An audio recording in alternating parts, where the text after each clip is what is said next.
Cab over wheels.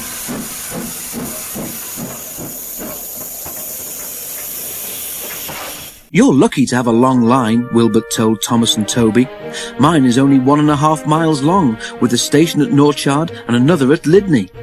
The scenery is super though, and my driver says it's better up the valley. Our volunteers are going to open that bit too. They work hard, but it takes a long time. One of Wilbert's first jobs was at the lead mine. Don't pass the danger notice, Thomas warned. I fell down a mine once. Wilbert smiled.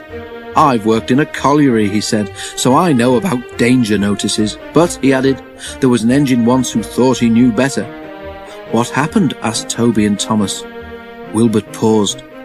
This engine didn't have a name, he began, just a number, 16, and he worked in a steelworks. One of the jobs that 16 and his friends had to do was to take the waste from the works in special trucks to a place they called the tip. Well, went on Wilbert, 16 got tired of always stopping in the same place.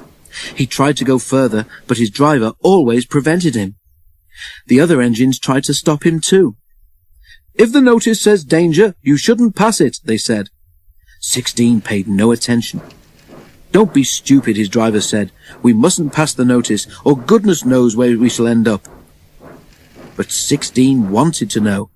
Pooh, he scoffed. I can take care of myself. One wet day, 16's chance came. The rails were slippery, and when his driver tried to stop, he couldn't. You see, 16 had asked the trucks which were in front of him to carry on past the warning sign. They did just that, and their momentum pulled 16 with them. You silly engine, scolded his driver. Wasn't my fault, muttered 16 sulkily. It was those trucks. You always wanted to pass that board, said the driver crossly. I believe you asked them to drag us on purpose. A foreman ran towards them. What are you doing there, driver? He shouted. It's not safe. The trucks dragged us, explained the driver. Well, come to the office with me, and you, fireman, get your engine back on firm ground before it's too late, ordered the foreman. But it was already too late. As the foreman turned away, the earth beneath 16's wheels sank and the rails sagged. A small rush of stones clattered away to the bottom of the bank. 16's fireman knew that if he tried to move the engine now, he would only make things worse. Ooh, groaned 16. Beneath his weight, the rails sagged even more. Suddenly, they fell away completely. As the fireman leapt for safety, 16 overbalanced. The coupling between him and the trucks broke, and he rolled cab over wheels down the bank. He reached the bottom with a crack and lay on his side, looking surprised and leaking steam in all directions. Help! He gasped weakly. Thomas and Toby were silent. What happened to 16 after that? Ventured Toby.